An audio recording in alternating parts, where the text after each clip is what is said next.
ভাগ্য বদলাতে কোটি টাকা খরচ করে সুদূর আমেরিকায় পাড়ি জমিয়েছিলেন তারা, কিন্তু শেষ রক্ষা হলো না। আইনি জটিলতা আর ট্রাম্পের কঠোর অভিবাসন নীতির মুখে পড়ে খালি হাতে দেশে ফিরতে হলো ৩৬ বাংলাদেশিকে।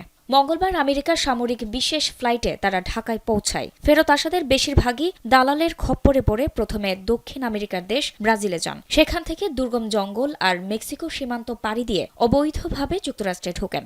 ডোনাল্ড ট্রাম্প দ্বিতীয় মেয়াদে যুক্তরাষ্ট্রের প্রেসিডেন্ট হওয়ার পর অবৈধ অভিবাসীদের বিরুদ্ধে অভিযান আরও জোরদার করেন।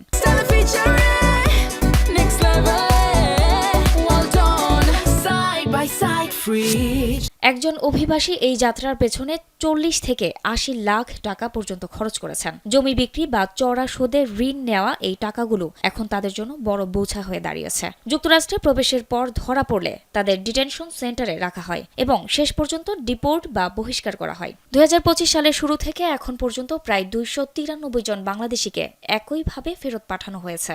এবারে ফেরত পাঠানো ৩৬ জনের মধ্যে ২১ জনই ছিলেন নোয়াখালী জেলার, বাকিরা ঢাকা, ফেনী ও লক্ষ্মীপুর সহ দেশের বিভিন্ন অঞ্চলের বাসিন্দা।